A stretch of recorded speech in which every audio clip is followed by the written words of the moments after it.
You want to like him, but you can't. Are you listening? What? Are you listening? Did you bring me on this show to insult me? Yeah. That's what I'm saying. That's what I'm trying to say. Yeah. Hey, y'all don't want it with us, man. We straight gangsters over here, Straight man. gangsters.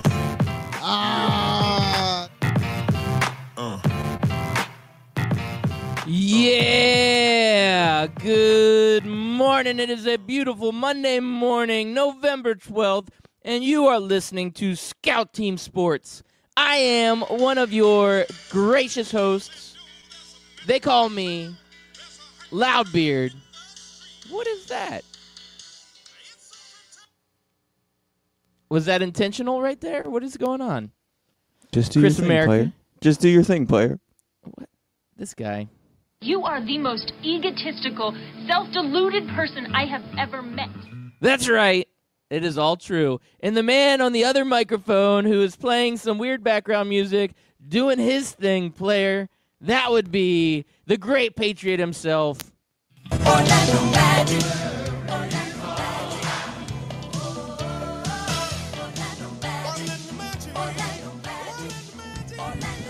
Yeah, that's right, Loudbeard. Orlando Magic beat the powerful, the almighty New York Knicks. They took them down.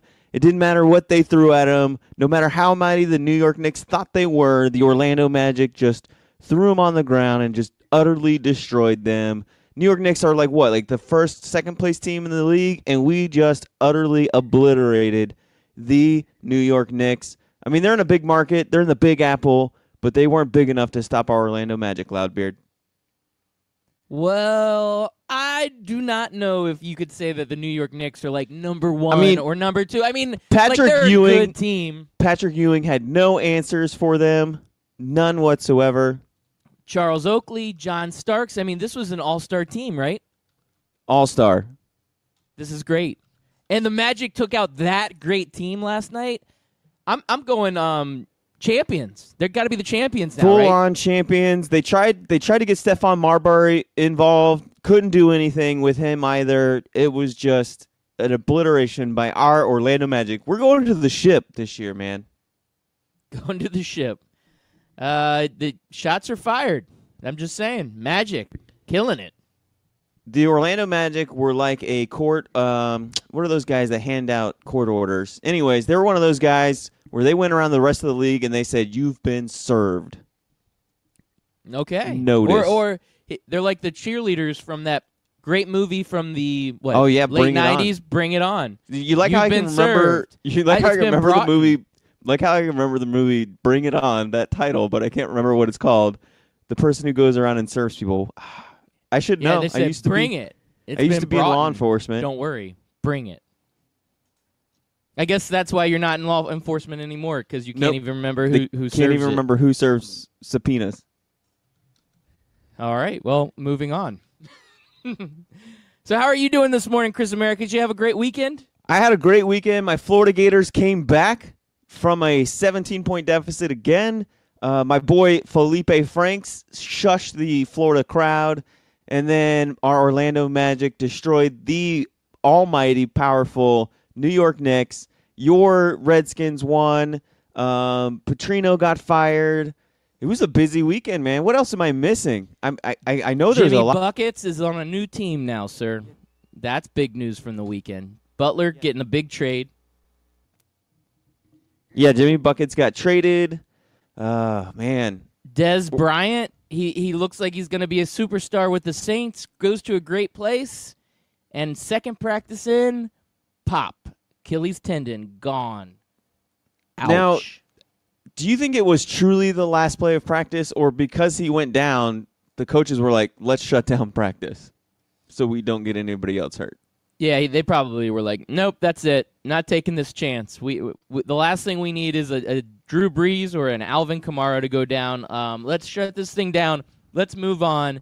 And, yeah, that's rough. I mean, Dez has been sitting out waiting for that perfect opportunity. He finally gets it. He's on a Super Bowl contending team. I mean, the Saints right now look like world beaters. He gets that shot. He goes to practice, and second practice in, blows out the Achilles. I mean, that right there, That's rough, man. That is a bad way to go.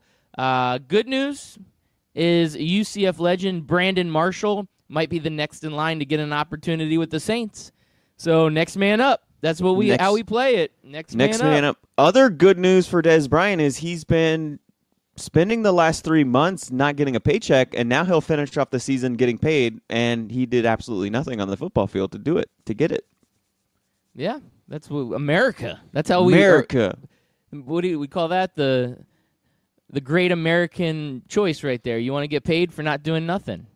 And in a way, the real that American kind of dream. In my mind, that kind of I don't know what the word is I'm looking for. It's a loss to Monday morning. I'm sorry, fans of Scout Team Sports.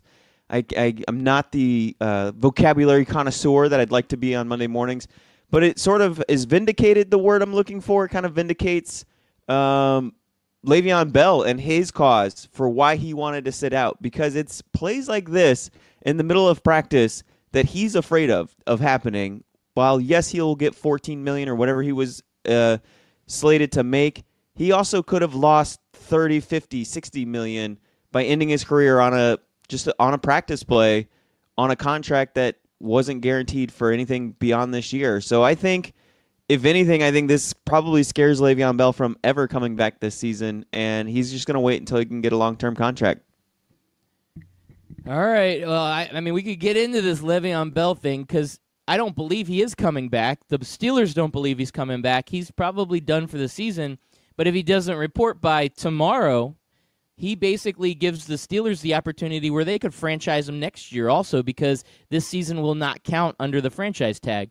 And unless his attorneys found some sort of crazy loophole or the Steelers just agree to cut ties and not franchise tag him next year, then he could get stuck again, and he might have to sit out another year. So I don't know what his end game is, but this thing has gotten a little weird, and you're right. He is not going to play, and I think this is the last we've seen of Le'Veon Bell in a Steelers uniform, and he could try to go get a long-term deal next year, but leaving $14 million on the table for a single season, that's a lot of money. It is a lot of money. It is a lot of money, and like we said before, I have to imagine that he saved up or he did something financially to make himself secure enough to not have to worry about that $14 million. I don't know what he did or what it was, but obviously he's made the choice to do that. And it would be another game of chicken if the Steelers do decide to do the franchise tag again, because I think he would be making an astronomical amount of money if they franchise tag him again. And I don't know that the Steelers want to play with that sort of chicken, because if he signs, then he will strap them down hard for the salary cap next year. Right, and that's where he's betting that they're just going to say, let's let this go. And let's just cut our losses. The Steelers should do that. They should say, you know what, we're done. You can move on. We're done with you. Now, I would have thought that they would have tried to get some trade value out of him at the trade deadline. That's where it should have been, but maybe teams weren't interested. Maybe teams are like, wait a second, we get tangled up in this mess that he's holding out right now, and you're going to trade a guy that's holding out. We don't want that. So there may not have been any interest out there because they were afraid he may hold out for whatever team he goes to. Yeah, because Are you serious that no one is interested in Le'Veon Bell? I think people are interested in Le'Veon Bell. Nobody's interested in trading whatever they would have to trade to get him, and then him not sign with them, because there's no guarantee that he would sign, like Loudbeard said, not only sign this year's franchise tag, but also sign with them long term. I'm not giving up a first-round pick for a guy that's only going to, unless I'm like a team on the cusp, and I'm like the Rams, but the Rams already have the running back. Unless you're a team like that, where you're just like, you know what, let's get Le'Veon Bell for a rental, and then it'll lock us up for the Super Bowl, then you do it. But I don't know how many teams are like that need a running back like Le'Veon Bell. Hey, wait, Chris America, did you hear that? Hey, I'm just here so I won't get fined. Hey, I'm just here. I'm only here so I don't get fined. The Golden Ghost is on.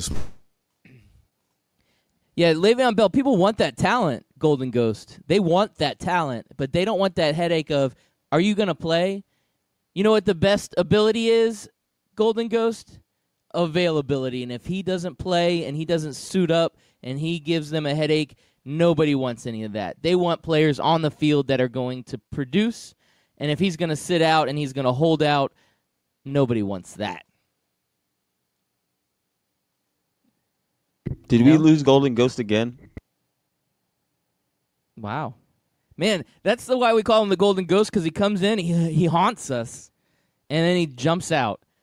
You know, this is one of those things where I'm getting a little, like, the hair on my arms is standing up a little bit. I feel like that was like a true haunting. Yeah, I took a bite out of my Cliff Bar, thinking I had time to, chew it down and swallow it down my gullet, because I thought you were going to throw to him, and then he was going to go on about Le'Veon Bell, and then I'd have time, and then I just had to talk in the mic with food in my mouth. Oh, there he is again. He's back. I'm back. I don't know what's wrong with this thing, man. I'm just ghosting. It's all good. Does it just like cut in and out randomly, like Super Ghost over there?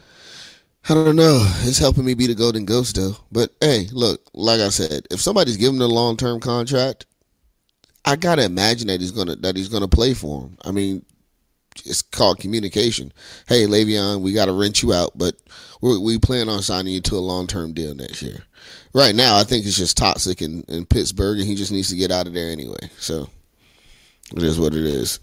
I agree. You know, another guy that's toxic in a city, not in Pittsburgh, but in Houston, Carmelo Anthony. Have you heard the latest on Carmelo? Dude, I told you guys this wouldn't work. Everybody's like, oh, man, Carmelo going to Houston is going to be the greatest ever. Houston's going to be in the finals. You know, they're going to beat Golden State. And I said, it's Carmelo Anthony. You guys realize what Carmelo Anthony is, right? He's a cancer. Wherever he goes, he just does, it doesn't work out. So I knew the Houston dynamic that they had last year and him being a part of it would be a bust. And it's only, 10 games in the season? Come on. Oh, they're That's 5-7, and they got a big win last night without Carmelo. He did not play due to illness, but everybody on the team, the entire coaching staff, they all believe that Carmelo is not going to play another game in a Houston Rockets jersey. There has been the rumors that they are going to waive Carmelo sometime this week. We probably could get the news as early as today. It'll be breaking. Maybe we'll tweet about it, but I hate to say this. This is like the worst thing in the world for me to say, but Golden Ghost, you were right. Thank you. I appreciate that, man. Carmelo Anthony hasn't been anything since he's been in the NBA. Well, his Denver Nuggets days, he was decent, but those days are long gone, man. I don't know what it is. He's just not the one. He's been faltering the last couple of years. I think we've actually seen the last of Carmelo Anthony. He's overrated, though, right? He's been overrated for years, man. Definitely overrated. Good on Houston to just cut their losses. You know what I mean? You tried something, it didn't work, and instead of just trying to fight it, instead of trying to force that square peg into the round hole, they're just like, let's just cut our losses now. Like the Golden Ghost said, we're only 10 games into the season. We have 72 more games to go and an entire playoffs. Let's just cut our losses now. Hey, we made a mistake, but now we're going to move on from it. Yeah. And we're done. Honestly, the games that they've been playing with Carmelo, it seems like they can score like 80 or 90 points. All of a sudden last night, Carmelo sits.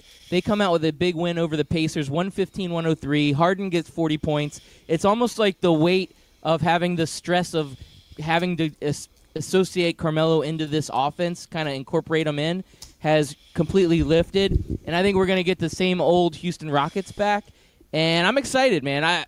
The whole Melo thing, it failed, and they just had to move on from it. But the experiment that did not fail is LeBron James going to the L.A. Lakers. Lakers get a big win last night. They're above 500. They're 7-6 now. And this is where I'm going to say, Golden Ghost, you were wrong. LeBron James and the Lakers are back. For one, they just started. But two, I still think it's a failed experiment. You're going to it's LeBron James. He's going to win games. He's going to make it to the playoffs. He's LeBron James. Are they beating Houston? Are they beating Golden State?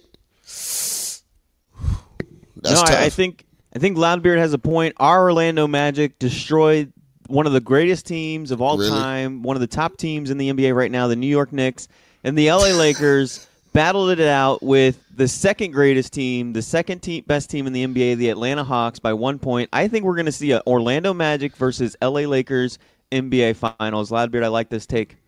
It is too early in the morning for you to be drinking, bro. You got to put that down, okay? Orlando Magic Now, and LA he's doing will a not make Bloody it to the Mary finals for or years. a mimosa. Yeah, He's doing mimosas one of a in the morning, breakfast bro. drink. What are you talking about? It's never too early for a mimosa. No, you got to, dude, if you're coming up with takes like that, you got to stop drinking whatever it is. If it's water, you need to put it down. It's affecting your brain, bro. I mean, look, the Celtics are falling apart at the seams. They lose by 6 to the Trailblazers.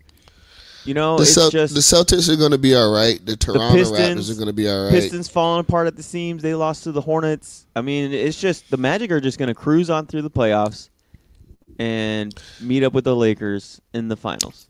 It's going to be a rematch of the 2008-2009 NBA Finals. We'll see how you feel in April. But we'll what go about back when and the replay Magic this. have to go up against the Sixers, who now have reloaded with Jimmy Butler? This is going to be a tough matchup for our Orlando Magic, who are obviously destined for greatness. Yeah, I think that's the only thing that stands in our way between, our great finals run and, just it's the only thing that stands in our way is the 76ers trading for Jimmy Butler. And it makes sense that the 76ers made this trade. They've been looking down at Orlando and thinking, man, those Magic, they're hot right now. They are so hot right now. They're like hot we Seriously, need to do something so we can stop this. And so they made a trade for Jimmy Butler. Ledbeer, do you have the information on that trade? Who do they end up getting? Yeah, well, they picked up Robert Covington and Dario Saric, who are they're good pieces from the 76ers. What are you laughing at? You have to be forced to say that, man. You're like, they're good pieces. They are. They're role players. Robert Okay. Covington, I think, is a good player. Good defensive guy, good point guy. And Dario Saric is a young Euro that, he's a big body. He's had a little bit of a down year. I would say that the Sixers are getting the best deal here. Obviously, when you get a superstar, you can't say anything about that. Yeah, they get some good pieces over in Minnesota. Now, this is the question that I posed to you two, is Houston was offering 4 first-round draft picks. Do you look back at this trade and say, why didn't they take Houston's deal opposed to what they did take? Because what they took was guys that could help them now, and that's what Tom Thibodeau is wanting to do. He's wanting to look at a team and say, I need help now. I don't care about first-round pick in 2022 or the first-round pick in 2024. That doesn't help me because a coach, their time frame is very limited when they have a team, and they know that they're not going to be around forever. They don't care about these first-round picks way off in the distance. He wanted players that could help now, and both of these players can contribute to their team. Now, are they going to contribute like a Jimmy Butler? Probably not, but they are going to bring in they're going to give some good minutes and give some good quality play, and that's why the trade ended up going down, is because they wanted some players that could play now and not future assets. But looking back, if you were the GM, would you go back and say, okay, 4 first-rounders would have been better than what we got? Now, maybe I could be wrong on this, but Thibodeau is like a coach/GM, right? Like he's the guy that gets to kind of make all the moves. So I have to wonder if he knows what the owner wants, because that's probably the next step above, or there's some sort of president or something like that where they kind of let him know, like, you don't have time to mess around with drafts. If you're going to move Jimmy Butler, you only have 1 year or 2 years left on this deal to make it happen, or we're going to get rid of you, kind of deal. Now, they might not have said that verbatim, but I'm pretty sure they made it known in some way that that's what they're going to want with this trade, and I think that's what he did.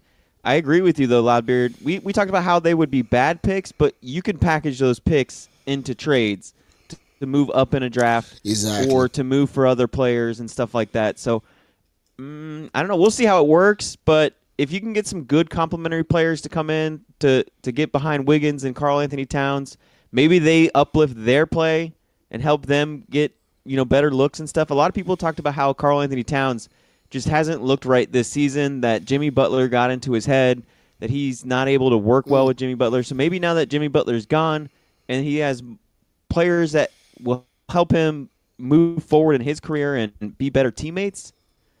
But, I mean, Karl Anthony Towns, you got to grow up, dude. there's going to be players on your team that you don't get along with, and you can't let that affect your play. Yeah, Jimmy Butler needed to go because he was causing a little ruckus down there. But I personally would have took the draft picks. Like, I'm building. I kind of know what those guys were doing up there. I kind of want something new. I mean, it's the East. We're not like we're gonna take over the world right now. But at the same time, give me time to build the empire. So I would have took the draft picks.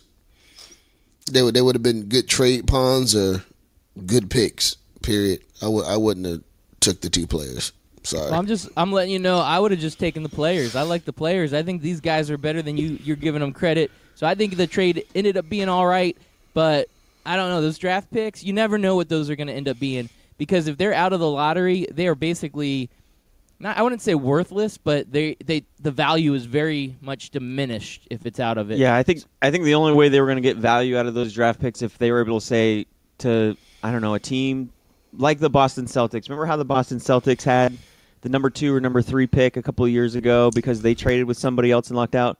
They'd be able to go to a team like the Boston Celtics who don't necessarily need the pick, so they can say, hey, look, we'll give you 3 first-round picks for that number 3 pick. And even though they're later picks, the Celtics might say, yeah, we could use those 3 picks, and maybe we can package them up later on down the road and stuff like that. I mean, we see those kind of moves all the time, but Golden Ghost, you're correct, though. You don't have that kind of time anymore. We saw a hockey coach who's been a 3-time Stanley Cup champion, won a Stanley Cup 3 years ago, get fired. And now we've seen a college football coach who, for all intents and purposes, put this college on the map over a decade ago. Then he left. Now he came back. He puts them sort of back on the map. They never really went away. Charlie Strong had them fairly decent, always had them up in the top 25. But he pushed them further forward by getting a Heisman Trophy winner. I believe it's their only Heisman Trophy winner. I could be wrong. Maybe they won one in like 1955 that I don't know about. But in my lifetime, Louisville's never had a Heisman Trophy winner. He's 1 year removed from that kid being gone. And now Bobby Petrino is out at Louisville. You don't have that kind of time in professional or college sports anymore to say, hey, give me 5 years, give me 6 years down the road. Yeah, that's that was a surprise to me, to be honest with you. I mean, no matter what, he wasn't the savior, but he wasn't doing horrible either. You know what I'm saying? And then you got to realize what's out there. If he was losing games by like 10 to 15, or like games where it was like 42 to 20 or 35 to 17, I would say you have that he wasn't doing horrible. And it would have surprised me if they would have fired him if that was the case. But he wasn't losing like that. He was losing 50, 60, 70 plus to whatever his score was, 17, 20. I don't know. I'd have to look at their schedule, but he allowed so many teams to put up 50, 60, 70 points on his team, and it wasn't in shootouts. If you're giving up 60 points and you lose 63 to 56, maybe you give a guy like that a second chance. But when you're losing 66 to 20, I don't know how you survive that. It was a historically bad defense. That's what it was. This was one of the worst defenses in college football, and you can't live like that. You cannot build your team over the last few years around one superstar, and then when he leaves, all of your weaknesses are exploited. Lamar Jackson made up for a lot of the deficiencies on this team, and they needed to bounce back this year, and they look absolutely just awful. And I don't think this was a bad move, letting them go. I think it was time for them to part ways. I think the state of college football, or how college football is doing in the state of Kentucky, is not very good, and Louisville is part of that problem. One, they have birds with teeth on their helmet. That doesn't make any sense. Two, they pay Bobby Petrino a bunch of money, and now they cut him loose. The whole thing is basically a dumpster fire, and I'm thinking this was a good move. Just cut ties and move on, and you kind of have to start from scratch. Yeah, but it's in the middle of the season. It's not going to make it better. You know what I'm saying? No, you don't make this move to make this season better. I'm always in college football. I'm always a fan of this because you need to hire your guy. Now, this is a little late in the game to try to get a guy in before, especially with the early signing period. But you can't go into the early signing period without a coach. That's tough. I mean, Early sign is what, December? it's like the week before Christmas, I believe, like December 17th, 18th, 19th, somewhere around there. Gotcha. And I think Louisville, the school, needs a full-on, just clean house from the top to the bottom. Just get rid of everybody. I mean, this has been a bad 2 years or 1.5 years for the Louisville Cardinals athletic program. You got Patino doing all the things that he did. They had to fire him. You got Papa John's doing all of his mess, and he's largely associated with your school and your athletic program. And now you have Bobby Petrino doing what he's doing. Like, Louisville needs to have a come-to-Jesus meeting with all of their presidents and whoever else and say, what do we need to do to not only just win games, but also win games with people of character and people of merit? Because Bobby Petrino, not a good human being. Rick Pitino, not a good human being. And then you have a guy that, like, this was no secret who Papa John was. Everybody who knows Papa John personally knows the kind of person he is, and he was still allowed to be around the program. Yes, money talks, but at some point you got to say, look, man, you're bad for our image. You're bad for us. We got to cut ties with you. They should have done that long before all this stuff came out about him. I can't argue with that. But he survived it all, though, too. Like, that was, what, a year and a half, 2 years ago? He was still around. So who? Petrino. Oh, when this stuff, yeah, all this stuff came out. Like, all this stuff came out when he was at Arkansas, and Louisville still hired him back.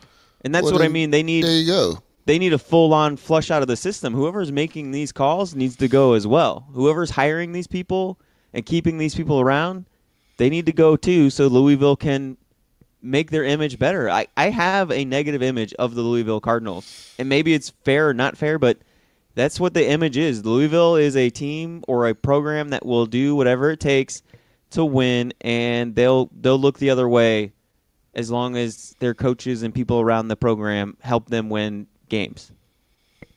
Yeah. I mean, it's not a bad program. They have some good qualities about them. I mean, they got to clean up, just like everybody else in college has to clean up. You know what I'm saying? Everybody gets called every once in a while. They'll be fine. It's Louisville.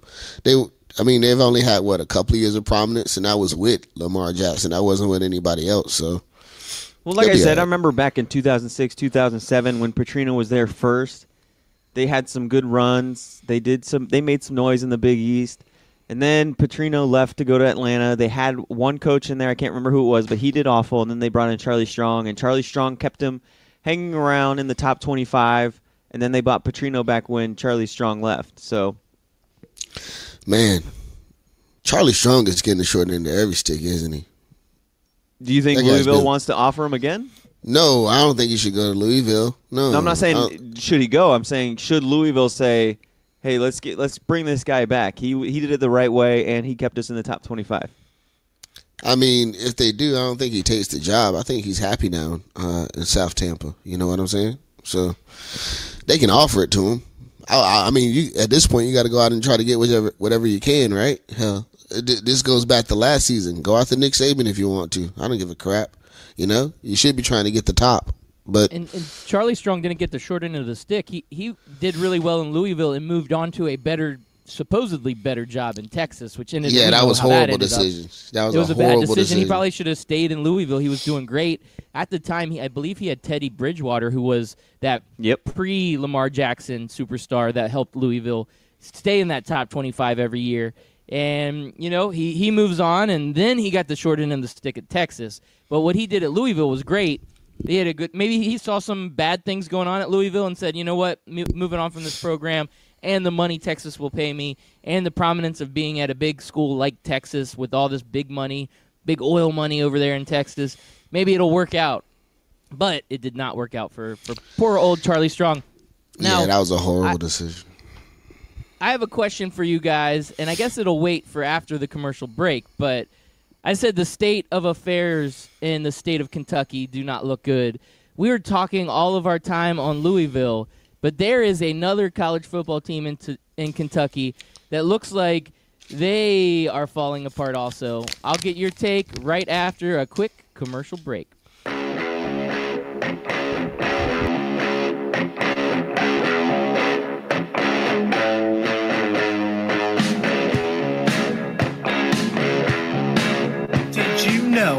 40 points on your credit score could cost you $40,000 on a mortgage? Thankfully, Lexington Law is here to help. Since 1991, Lexington Law has helped over 500,000 customers take action on their credit reports. Call 877-910-7472 to talk to a repair specialist now. Personalized credit consultation is free. Getting access to your report is free, plus free score evaluation with a recommended solution. Call now and get on the path to recovery. Call Lexington Law at 877-910-7472. That's 877-910-7472. Oh, it's summertime. And what's that mean? We're all heading off to the golf course. But don't go too fast. Make sure you go to 12ouncesportsradio.com and book a tee time. At the bottom of any page, you'll see Book Like a Pro. Click that banner, enter your course of choice or zip code, find a tee time you like, book that tee time, and you'll get up to 50% off, courtesy of 12-Ounce Sports Radio. Book like a pro, even if you don't play like one. Ring Central features all-in-one phone, messaging, and video conferencing. It's easy to use with unparalleled security. Ring Central simplifies things so you can grow. Call Ring Central to speak with a representative about a price for your growing business at 877-779-3860. Again, that's 877-779-3860.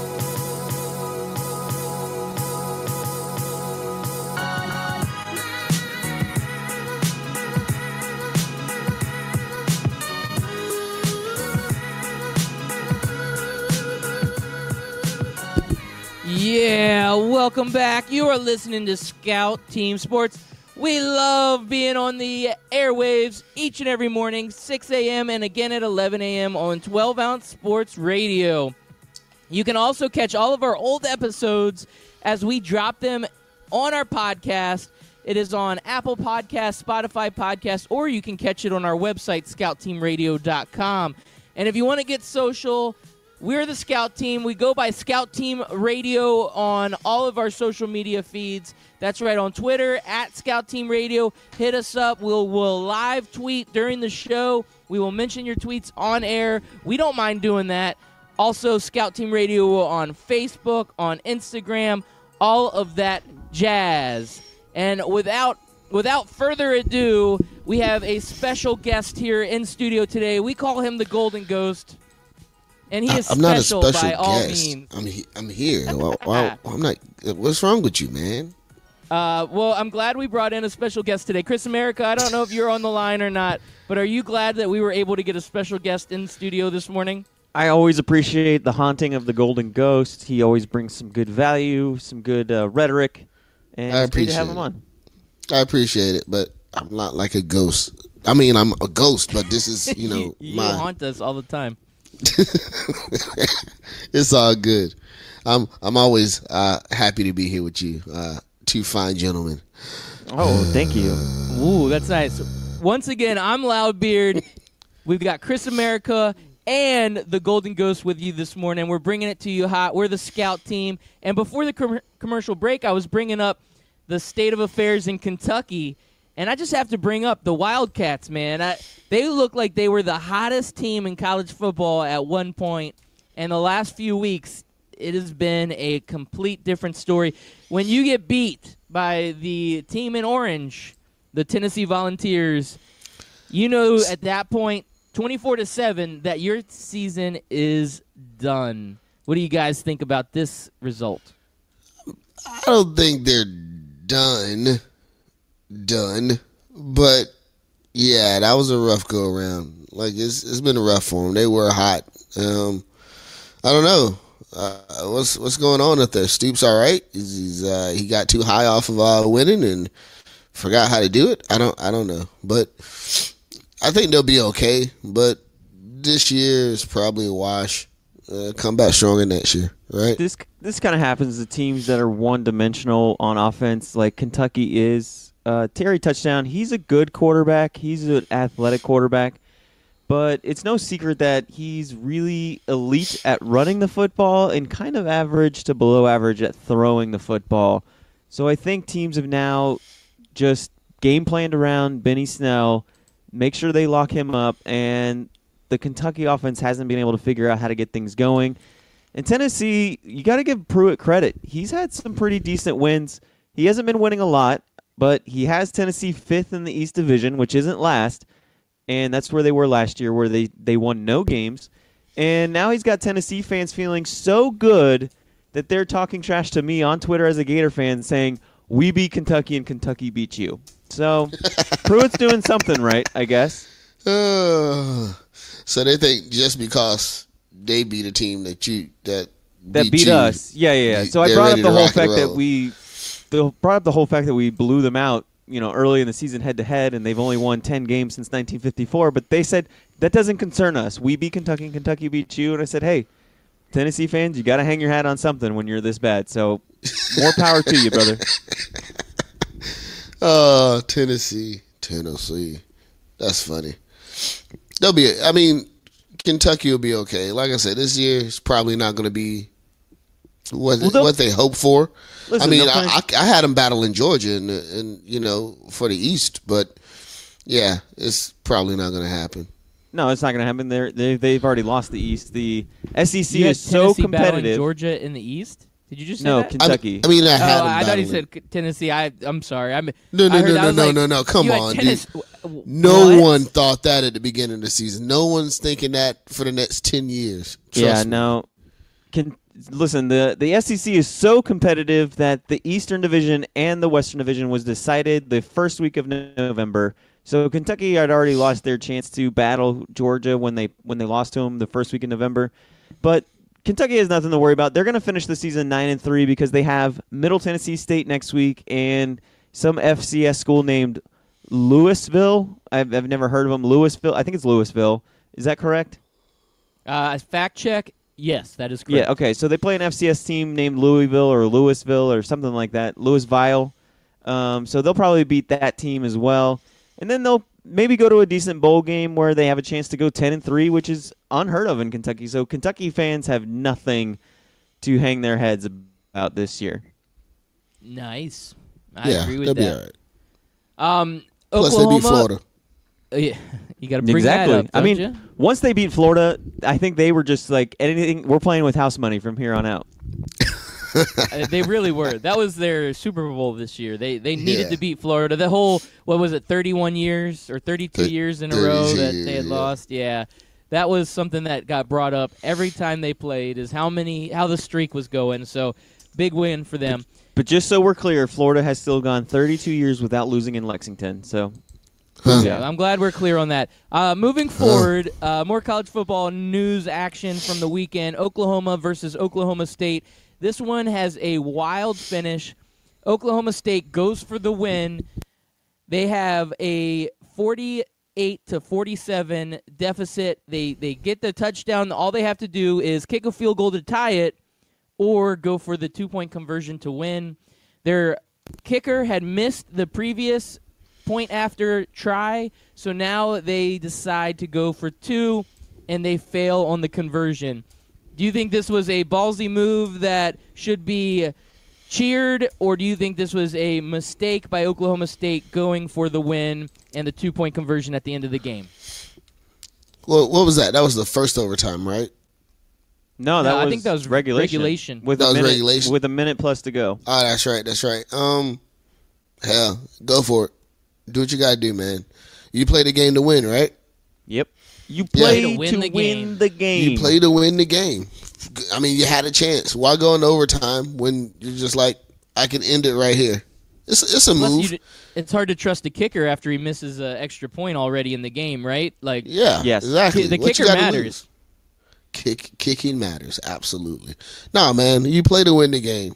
So I didn't have a problem with the move. You win some, you lose some. Unfortunately, you lost this one. It wasn't like this was going to get them in the college football playoff either. You know what I'm saying? They were trying to ruin Oklahoma's chances, if anything. So Yeah, That's a this was- rivalry, in state. Yeah, this was like the Giants' move to go for 2. The play, the call was good. The play was good.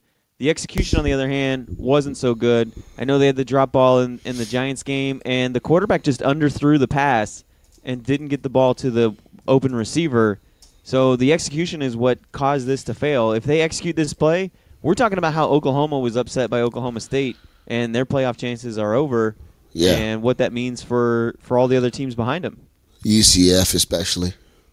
Yeah, I mean, Oklahoma gave up like 650 yards or something like that, 42 points. They allowed a receiver to have 220 receiving yards. So they're out of the playoffs now, right? Right, Loudbeard? They should be. I mean, that's They're the eliminated. justification, right? I mean, Oklahoma State's a 5-5 team. If you allow a 5-5 team to do that, Rule 57, Section B says you're eliminated from the playoffs.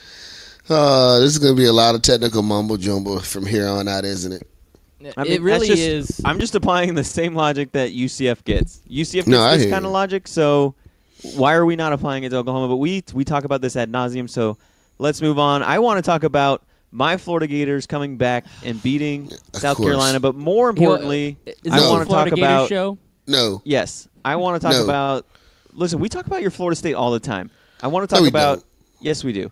I don't wanna wanna talk about the Felipe Franks and a bunch of other Gator players hushing the home crowd, telling them to shut their mouths, and how much I love it. I love the fact that the spoiled Gator fans are getting shown up by the players saying, look, we're 7-3. We're out here busting our butts to be 7-3. Y'all need to just realize that we could be 4-8 like we were last year. We could be 4-6 like the team up north, but we're not. We're 7-3. Now you need to do the all kinds of weather mentality that we have, that we sing about in between every single third quarter, and get with the program. And I love it. I mean, dude, I don't know what's wrong with fans today. Like, it's a game. Like, if this is what your life is centered around, we got to change your life choices a little bit. Agreed. It's a game. Kids are playing this game. These are kids. No matter what you say, they're 17, 18, 19-year-old kids. You know what I'm saying? And you're threatening them and talking trash to them, like, and booing them because they missed the receiver. Come on, man. We got better stuff to do in life besides Yeah. boo kids. You know what I'm saying? Some of these kids don't even make it to the NFL. This is their last experience playing football, and you're just making it horrible for them. You know what I'm saying? Yeah. Just stop. And I don't know that booing a kid is going to make him be like, you know what, these guys are right. I'm going to play better. This makes me feel good about myself. But Exactly. it's not even about that. If the worst thing you have in life is you have a mediocre quarterback on a 7-3 team, if that's the worst thing you got going, you got a pretty good life then. Absolutely. So Absolutely. Gator fans, grow up, get behind this team, enjoy the season. Stop letting a 7-3 season 30 years ago would have been celebrated in Gainesville and in most places. Like going 7-3. I wish I was 7-3. Yeah, agreed. I remember being 4-8 last year going, I wish I was 7-3. Now that we're 7-3, I'm happy about it. I don't care what we look like. I know we have problems. I know we could be better. I know we have things we need to fix. But at the same time, I know we could be worse. And the fact that we came back, we didn't fold like a lawn chair, speaks a lot about Felipe Franks and speaks a lot about this Gator football team that there is to celebrate and cheer on. All right. That's it for Gator Hour? I guess so. All right. I do last No, college I'm done football with Gators. nugget that I Why want to are you throw out always there. looking for me to talk about the Gators? I'm done with the Gators. Nobody wants to hear you talk about the Gators, Anthony Mack. Exactly. We know that you're going to have a perspective that is a little jaded, a little twisted, No. a little Hey, curved. look. In this case, we're all on the same page. They're 7-3. I wish I was 7-3. They're having a great year. It's a Yeah. good year for Florida Gators, man. Buck you up, got to man. enjoy it. The fans need to enjoy what they have. Yeah, it's not going to be a perfect season every year. You got to just live it while you're living it, and enjoy it while you can. I will say this weekend, I am going to be living it up and enjoying it while I can, because College game day is coming right at us here in Central Florida, and I'm excited about it. And I plan on participating in all of the festivities, everything that I can to enjoy this upcoming week. First time ever coming to UCF is College Game Day. I will say the noise on Twitter is Syracuse will be playing Notre Dame at Yankee Stadium the same weekend, and a lot of the critics out there are saying, why is College Game Day not up there? Do you think this is a good move for College Game Day to come against, see UCF going up against Cincinnati, two ranked teams, 9-1 versus 9-0? This could be an epic battle here for the American Athletic Conference. So ESPN makes the decision to have College Game Day come and be here in Central Florida, opposed to going to see that Notre Dame-Syracuse game at Yankee Stadium. Do you think this is a good call here for ESPN College Game Day? Yes, because Syracuse is a pretender and a pretender conference. I think they went and they said, well, UCF blew out Pittsburgh, and Syracuse couldn't beat them, and they lost to them in overtime. So let's go with a team that actually is leading their division. Let's go with a team that is actually going to play for a conference championship. Let's go with a team that actually has an outsider shot of making the playoffs. So, yes, they went with the two teams that are battling for their division, that are battling for their conference, and one team is battling for a playoff spot. I think it's good for UCF. I think it's good for Orlando. Hopefully it's good for the fan base. They go out and watch a game, because I'm not sure. I'm not totally sure, but I think the numbers are not doing any better than they were last year after a claimed national championship. Yep. I'm just saying. You're just making stuff up. You haven't been to a single game. You don't see what it's like. I will verify it. Okay, you've been to games. Is it more people there? Yeah, it's packed, man. They're like selling out these games. You need to look at your numbers. I'm going to verify that. And if you're lying to me, I'm going to shave your red beard off. When I saw the Florida State Clemson game after halftime, and there basically was 80% of the seats were empty, I just want to say that I don't know if you have a whole lot of room to talk, my friend. I have a lot of room to talk. I'm just saying, I think if you looked across all of college football and all of sports in general, you're going to see a lot of empty seats anyways, because that's just where we're at today. People watch it from home. Exactly. Last week, a 2-win team came to Orlando. Anytime you have a 2-win team coming to any stadium, like Alabama when their whole student section was ghost, that's just what happens today. Nobody wants to see a really good team versus a really bad team. Nobody wants to go see that. So, yeah, there were a few empty seats, Loudbeard, in that Navy game, and it wasn't filled to the top. But it was also, again, a 2-win team coming in, and I don't know many stadiums that are filled when their really good team is playing against a 2-win team. All right. Well, this week they have a chance to prove. Oh, it'll be packed. There's no doubt about it. This will be packed. There. There's so much energy around the Orlando area. I know everybody that I know personally are excited that game day's coming, and this is what Orlando needs. This is the time for them to put Orlando and UCF even further planted into the map. All eyes on them, and I hope the Big 12 is watching, because they're going to see one of the biggest television markets and one of the biggest cities in all of America show out for a college football team. There aren't many big cities that have a college football team like this. Yeah, I agree with that. This is a big city. We got to get behind them.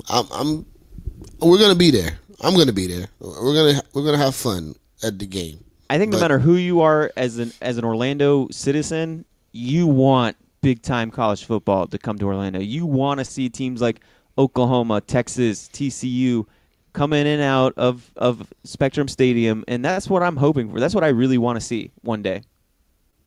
Yeah, absolutely. I mean, it's already happened. I remember being around when they were building Spectrum Stadium. Yeah. They sold beer to, that first game, So it was a big deal. Somehow that first forgot game, to put water fountains in a stadium in Florida.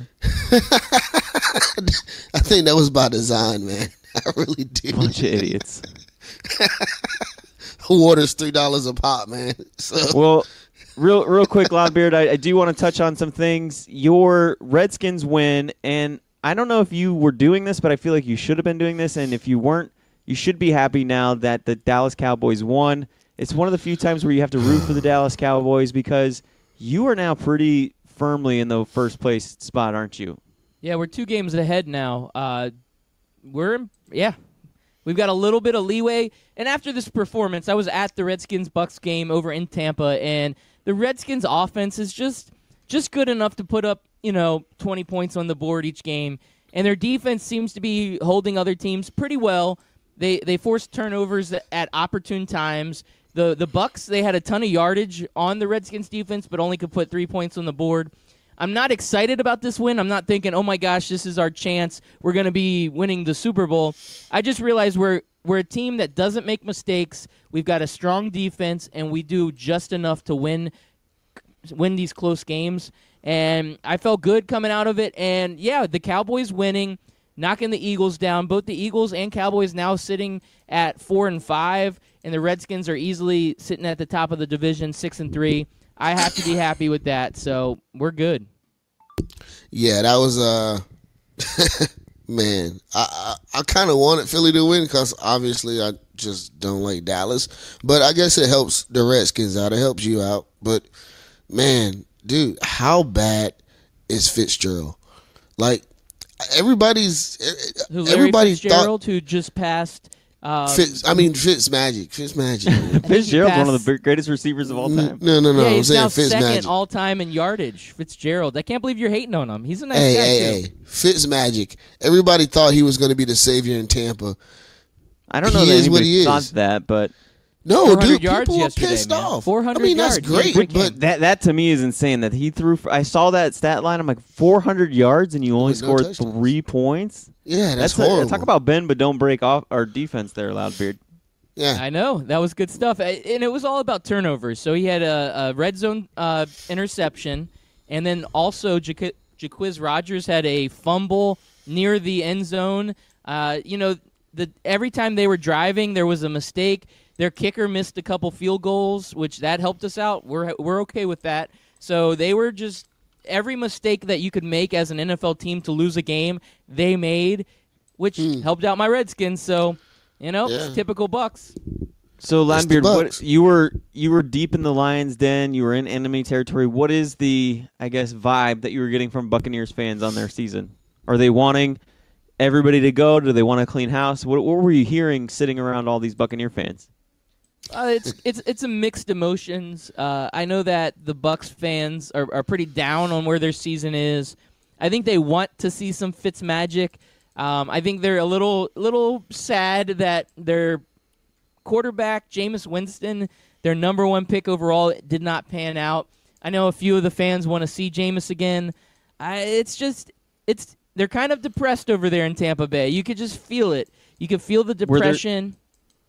Were there still a lot of Winston jerseys in the crowd? Yes. This town loves Jameis Winston. They also like Fitzmagic. I just don't think people are willing to spend money on a jersey. That's what I was going to say. I was going to say that they either love Jameis Winston or they spent $220 on his jersey and they said, "Damn it, I'm gonna get as much traction on this thing as I can. Like, I'm gonna get as many miles on this because as soon as he's gone, I'm gonna have to buy a new one." But Loudbeard, another one of our teams won this week. I was the only one that got embarrassed this weekend. The Green Bay Packers blew up the Miami Dolphins. I didn't get a chance to see this game. Golden Ghost, how did they look? I didn't watch it either because it was the Dolphins, and I knew we would win. No, I was busy. But it's the Dolphins, man. I don't understand what the hype was all about when the season started. I mean, of course, they won a couple of games. They looked a little formidable, but it's the Dolphins. They're going to Dolphin. I got a chance to watch this game. I'll tell you what the key was. They got smart. They started running the ball. Aaron Jones had a huge game. I was watching, and Aaron Rodgers didn't have to carry this team on his back. That was the difference. They were handing the ball to Aaron Jones. He was just slicing up the Dolphins' defensive line, getting to the second level. And because they had a running game, that is why they dominated the Dolphins. Aaron Rodgers can't do it all every game, every time, and they made a better game plan. And I'm telling you right now, there is another team out in the NFL that had the same game plan, and it worked. And that was the Cleveland Browns. Run the ball. Hand the ball to Nick Chubb. Oh, guess what? He gets over 100 yards. He gets like 176 yards or something crazy like that, and you win. Hand the ball off. Run the ball. If you can run the ball everything else gets set up. It worked in Cleveland. It worked in Green Bay. Hey, guess what, coaches? You're finally figuring it out. Yeah. Nick Chubb, man. The Browns, baby. Woo! I love it. Love those Browns. We're back high on the Browns. Season's almost over, but we're still high on the Browns. Just sucks that they did it in England, far, far away from Cleveland fans. Yeah. But at least they got to watch on TV, I guess. It is what got it is. up early. Oh, No, I didn't get up wait, early. was it in London or was it in Mexico? I know it No. wasn't in the country, right? No, it was in the country. I don't know what you're talking about. There was no London game. There wasn't an early game this week. Unless I told you he's crazy. been drinking that water, man. What? Man, Oh, don't okay. drink No, the that yellow was snow. for some reason I thought I saw a tweet that said, "Hey, we had to go out to London to get this victory, but we got it." I don't know why I saw that tweet. So my bad. It was probably an old tweet. Old tweet. Maybe. Hey, a game out of the country next week in Mexico City. Probably the best game of the season for offense is going to be Rams versus Chiefs, and it's not even going to be on American soil. Oh, my boy, Patrick Mahomes, man. Yeah, he had a really that is good gonna be a interview on the decent Rich game. Eisen show. You should check that out. But, yeah, my boy Patrick Mahomes is going to light it up. Doesn't for he kind of Mexico. talk like Grimace? No, he he just sounds like a country boy, man. He does kind of have like a little like country voice, but yeah. Could just be because he's shouting out, audibles and stuff as he's picking apart defenses left and right. Rada. That's funny. Hey, it's always good week when the Patriots lose, right? Yeah. But it's the Patriots, so can't expect it to happen too much more, right? Yeah, Patriots got to lose every once in a while. Deion Lewis, former Patriots, on the Titans now. He is excited about this win. Now, one other team I got to get a little love to. We're going quick because we have a lot of stuff to cover in 2 minutes. But the Bills put up 41 points on the shoulders of Matt Barkley and LaShawn McCoy. This is surprising because the Bills, in their last 6 games, have only scored a combined 46 points. And in this one game, they score 41. That came out of left field. I did not expect that. I actually picked up the New York Jets defense in one of my fantasy football leagues because they were going up against the Bills. That was horrible. And I got -7 points. I'm That's telling you right now, Bills, man. That's boomer where I get an bust. idiot sandwich for talking up the New York Jets defense in our Who's Your Daddy segment. That's why I did it, because you made me I feel talked like they him were up. good. Yeah. But I did talk up Alvin Kamara. He beat up your boy Mixon, and the Saints look good. So, sometimes you got to take an idiot sandwich, and sometimes you got to take a genius. It's what we do here at Scout Team Sports. But, yeah, like I said, also, anybody who thinks the Alabama Crimson Tide could beat the Buffalo Bills, no, they're 3-7. They have beaten 3 NFL teams this year. Your Alabama Crimson Tide could not beat the Buffalo Bills. Just stop. Never. Yeah. It ain't Stop ever gonna I think happen. you should have stop glossed it. over the Titans, though, man. The Titans, they won that game, and they won it handedly. And the Titans are serving notice, and I found out what that word was. Miss America helped me out. The Titans served as a process server and served notice to the rest of the NFL that they mean business. They're not just a team that kind of wins ones and takes a week off. They're now 5-4, and they're going to contend with the Houston Texans.